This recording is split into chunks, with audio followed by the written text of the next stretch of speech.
2022 के स्वागत की तैयारी में जुटे हैं, लेकिन उत्साह और उमंग के साथ ही ये समय सचेत रहने का भी है। आज दुनिया के कई देशों में कोरोना के नए वेरिएंट ओमिक्रॉन की वजह से संक्रमण बढ़ रहा है।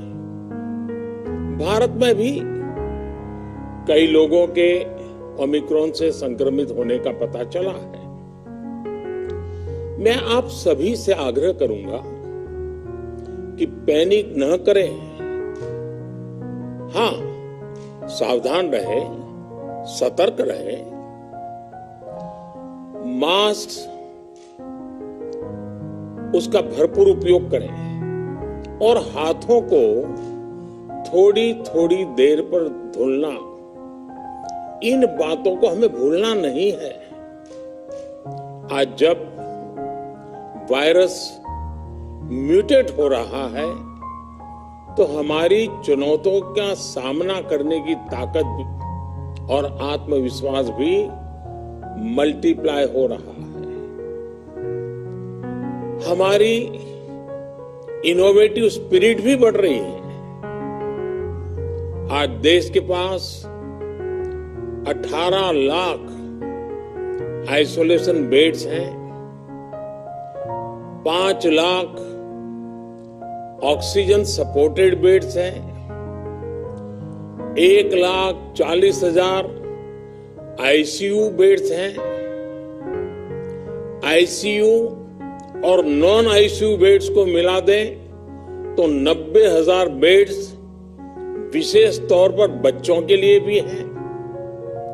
आज देश में 3,000 से ज्यादा पीएसए ऑक्सीजन प्लांट्स काम कर रहे हैं। 4 लाख ऑक्सीजन सिलेंडर्स देश भर में दिए गए हैं। राज्यों को जरूरी दवाओं की बफर डोज तैयार करने में सहायता की जा रही है।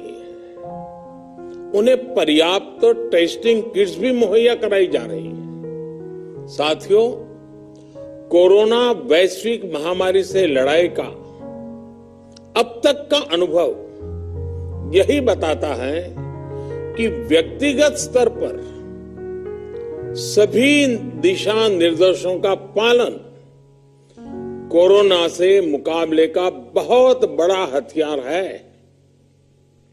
और दूसरा हथियार है वैक्सीनेशन। हमारे देश ने भी इस बीमारी की गंभीरता को समझते हुए बहुत पहले वैक्सीन निर्माण पर मिशन मोड में काम करना शुरू कर दिया था।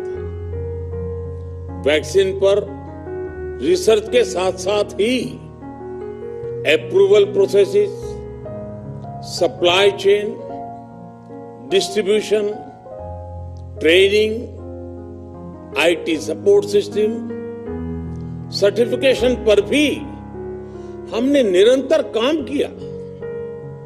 इन तैयारियों का ही नतीजा था कि भारत ने इस साल 16 जनवरी से अपने नागरिकों को वैक्सीन देना शुरू कर दिया था। ये देश के सभी नागरिकों का सामूहिक प्रयास और सामूहिक इच्छा शक्ति है कि आज भारत 141 करोड़ वैक्सीन डोज के अभूतपूर्व और बहुत मुश्किल लक्ष्य को पार कर चुका है।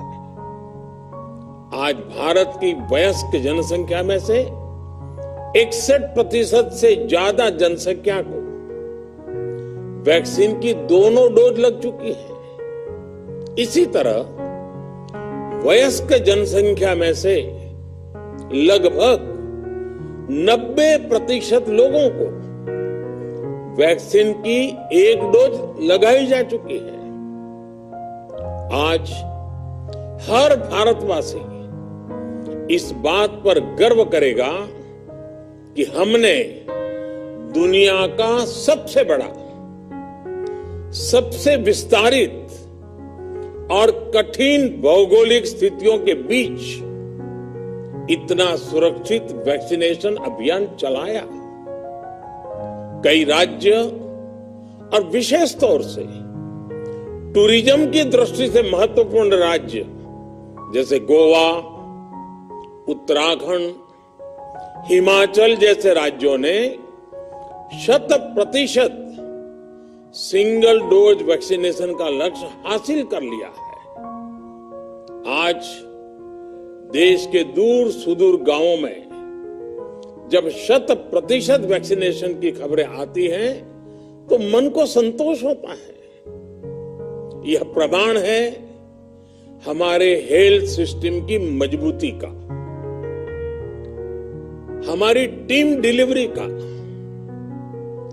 हमारे हेल्थ केयर वर्कर्स के डेडिकेशन और कमिटमेंट का, और देश के सामान्य मानवी के अनुशासन और विज्ञान में उनके विश्वास का। हमारे देश में जल्दी ही नेजल वैक्सीन और दुनिया की पहली डीएनए वैक्सीन भी शुरू होगी। साथियों, कोरोना के खिलाफ भारत की लड़ाई शुरू से ही वैज्ञानिक सिद्धांतों, वैज्ञानिक परामर्श और वैज्ञानिक पद्धति पर आधारित रही है। पिछले 11 महीने से देश में वैक्सीनेशन अभियान चल रहा है। देशवासी इसके लाभ भी महसूस कर रहे हैं। उनकी रोजमर्रा की जिंदगी सामान्य हो रही है। आर्थिक गतिविधियां भी दुनिया के कई देशों की तुलना में उत्साहजनक रही हैं। लेकिन साथियों, हम सभी जानते हैं कि कोरोना अभी गया नहीं है। ऐसे में सतर्कता बहुत जरूरी है। देश को सुरक्षित रखने के लिए, देशवासियों को सुरक्षित रखने के लिए हमने निरंतर काम किया है।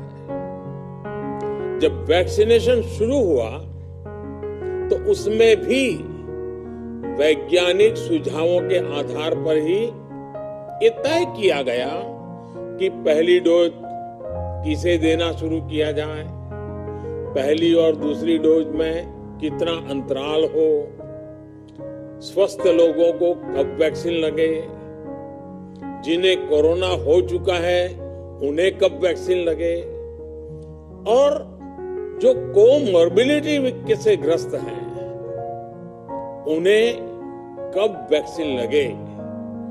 ऐसे निर्णय लगातार किए गए और ये परिस्थितियों को संभालने में काफी मददगार भी साबित हुए हैं। भारत ने अपनी स्थिति परिस्थिति के अनुसार भारत के वैज्ञानिकों के सुझाव पर ही अपने निर्णय लिए हैं। वर्तमान में ओमिक्रॉन की चर्चा जोरों पर चल रही है। विश्व में इसके अनुभव भी अलग अलग है, अनुमान भी अलग अलग है। भारत के वैज्ञानिक भी इस पर पूरी बारीकी से नजर रखे हुए हैं, इस पर काम कर रहे हैं।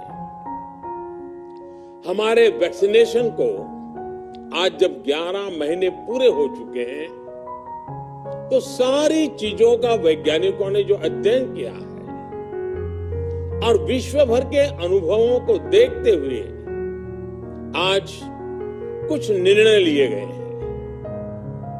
आज अटल जी का जन्मदिन भी है, क्रिसमस का त्योहार भी है, तो मुझे लगा कि इस निर्णय को आप सबके साथ साझा करना चाहिए। साथियों, 15 साल से 18 साल की आयु के बीच के जो बच्चे हैं अब उनके लिए देश में वैक्सीनेशन प्रारंभ होगा।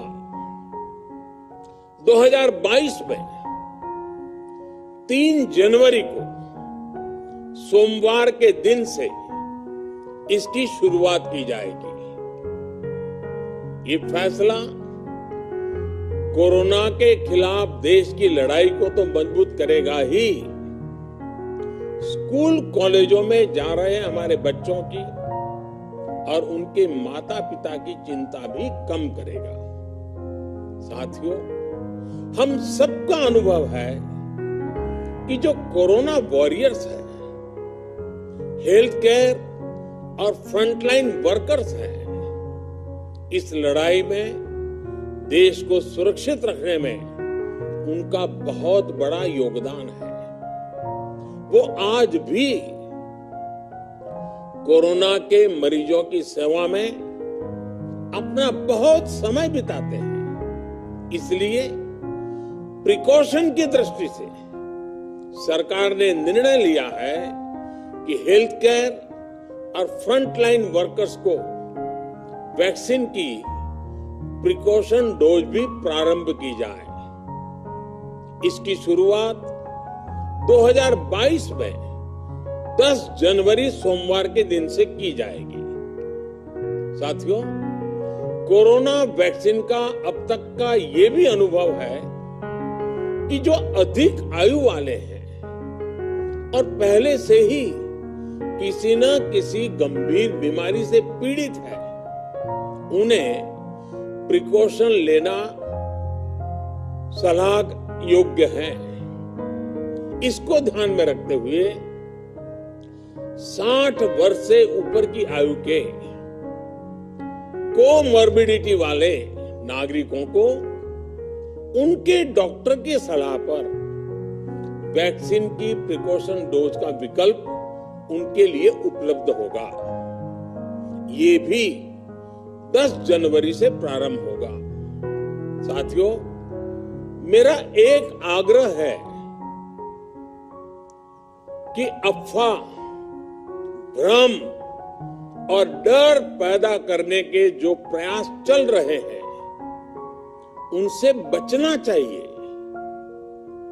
हम सभी देशवासियों ने मिलकर अब तक दुनिया का सबसे बड़ा वैक्सीनेशन अभियान चलाया है।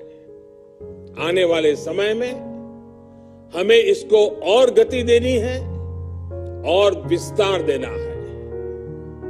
हम सभी के प्रयास ही कोरोना के खिलाफ इस लड़ाई में देश को मजबूत करेंगे। आप सबका बहुत बहुत धन्यवाद।